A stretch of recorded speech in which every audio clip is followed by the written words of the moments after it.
हर हर महादेव। दोस्तों, तुलसी में घर का ऐसा जल भूलकर भी मत चढ़ाना, पूरा घर कंगाल हो जाएगा, घर में गरीबी आ जाएगी। किसी के साथ हम जानेंगे कि किस दिन महिलाओं को तुलसी माँ को कभी भी गलती से भी जल नहीं देना चाहिए, वरना होता है घोर अनर्थ। माँ तुलसी के साथ ही माँ लक्ष्मी भी हो जाती है क्रोधित। तो पूरी जानकारी के लिए वीडियो को अंत तक जरूर देखना। शास्त्रों के अनुसार जहाँ पर तुलसी का पौधा होता है तो वहाँ पर साक्षात महालक्ष्मी अस्थायी रूप से वास करती है। आपको बता दें कि जो व्यक्ति सही तरीके से तुलसी की पूजा पाठ और देखभाल अगर कर लेता है तो सदैव महालक्ष्मी उसके घर में अपना स्थान बना लेती है। लेकिन तुलसी के कुछ वास्तु नियमों को आपको ध्यान में रखना अवश्य है।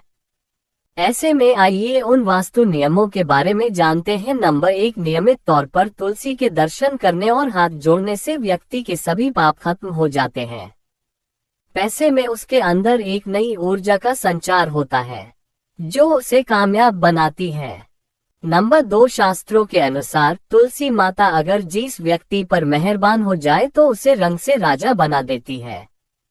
इसीलिए माता लक्ष्मी की सच्चे दिल से जो व्यक्ति पूजा पाठ करता है उसे उसका फल अवश्य मिलता है।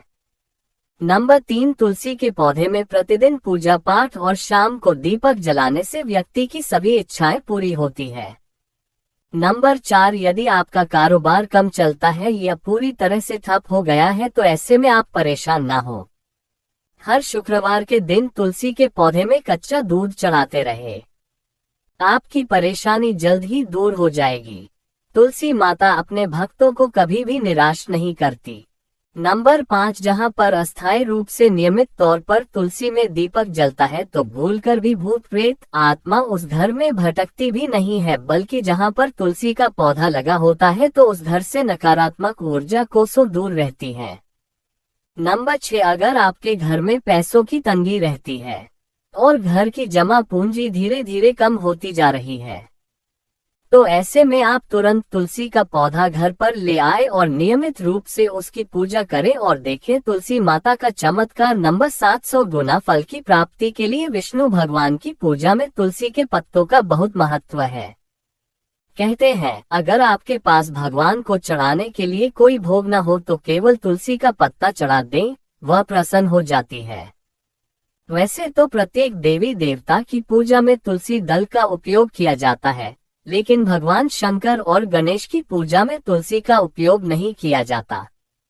नंबर 8, अगर आपके बच्चे को किसी की बुरी नजर लगी है तो उससे बचाने के लिए तुलसी के 7 पत्ते और 7 काली मिर्च के दाने मुट्ठी में लेकर बच्चे के सिर से पैर तक 7 बार उतारकर घर के पीछे की तरफ रख दें, सब ठीक हो जाता है।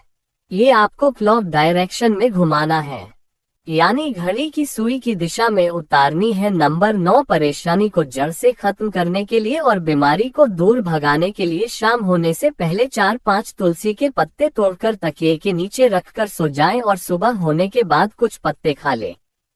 धीरे धीरे आपकी सभी समस्या खत्म हो जाएगी। ऐसे में बचे हुए पत्ते फिर से तकिए के नीचे रखकर सो जाएं और सुबह खा लें।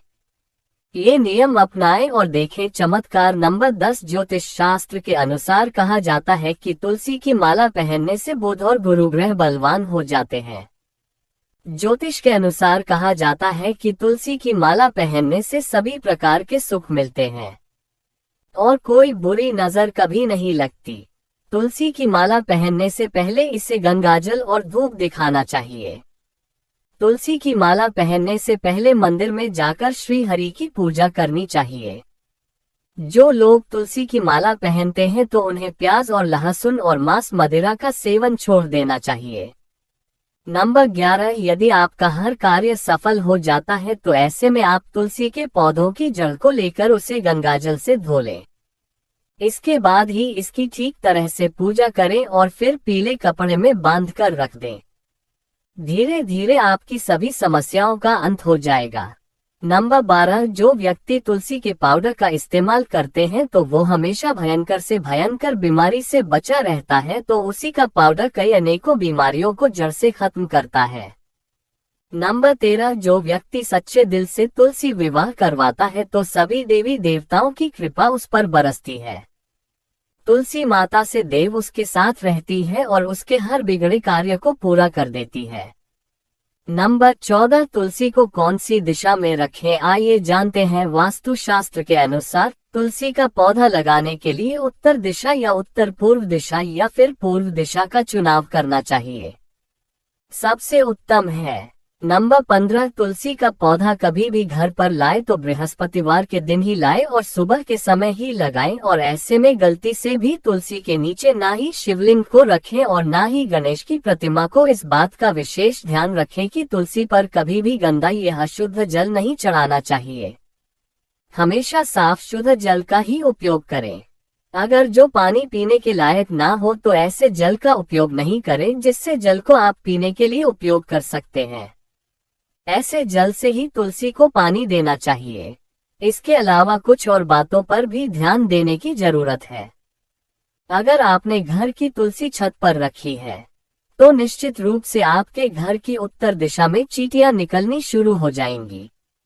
घर की उत्तर दिशा में कहीं ना कहीं दरारें पड़नी भी शुरू हो जाएंगे। जिन लोगों के घर पर तुलसी का पौधा नहीं होता वहां पर कबूतर अपना घोंसला बना लेते हैं। इससे बुरे केतु की निशानी माना जाता है। ध्यान देने वाली बात यह है कि दक्षिण पश्चिम में और दक्षिण में हमेशा श्यामा तुलसी रखी जाती है। श्याम तुलसी में पत्तियां बिल्कुल हरी और बड़ी होती है। इससे तुलसाजी भी कहते हैं। तुलसाजी को दक्षिण दिशा में रखने पर वास्तु दोष दूर होता है। दोस्तों, तुलसी को घर की छत पर रखा शुभ नहीं माना जाता। अगर आपके पास तुलसी जी को छत पर रखने के सिवाय कोई और जगह नहीं है, एक विशेष उपाय करें। तुलसी को कभी भी अकेले न रखें, हमेशा उसे केले के पौधे के साथ रखें। दोनों पौधे बिल्कुल साथ में रखें और इसे मौली से बांध लें। इससे आपको वास्तु दोष की हानि नहीं होगी। सबसे ज्यादा जो महिलाएं सवाल पूछना चाहती हैं अभी ये है कि क्या मासिक धर्म के दौरान तुलसी की पूजा की जा सकती है? क्या महिलाएं तुलसी को मासिक धर्म के दौरान जल चढ़ा सकती है या नहीं? तो चलिए इसके बारे में भी जान लेते हैं। दोस्तों, मासिक धर्म के दौरान औरतें अपवित्र होती हैं और इसीलिए मासिक धर्म के दौरान कुछ काम ऐसे हैं जो नहीं करने चाहिए। जैसे अचार को हाथ नहीं लगाना चाहिए, वो खराब हो जाता है। मंदिर नहीं जाना चाहिए, चौराहे पर नहीं जाना चाहिए क्योंकि इससे बुरी नजर लग सकती है। ऐसे ही पौधों में पानी भी नहीं देना चाहिए, इससे पौधे सूख जाते हैं। और कोई भी धार्मिक कार्य भी नहीं करने चाहिए। इसीलिए आपको मासिक धर्म के दौरान तुलसी को जल भी अर्पण नहीं करना चाहिए। तुलसी व्रत भी नहीं करना चाहिए। तुलसी के पास भी नहीं जाना चाहिए, वरना तुलसी का पौधा सूख सकता है। तुलसी अपवित्र हो जाती है। तुलसी की पवित्रता का खास ख्याल रखा जाना चाहिए।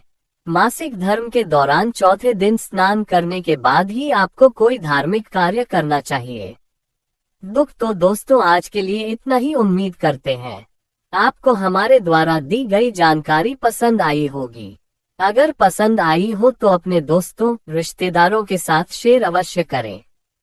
ऐसे ही सटीक जानकारी के लिए हमारे चैनल को सब्सक्राइब अवश्य करेंगे। गोंटा।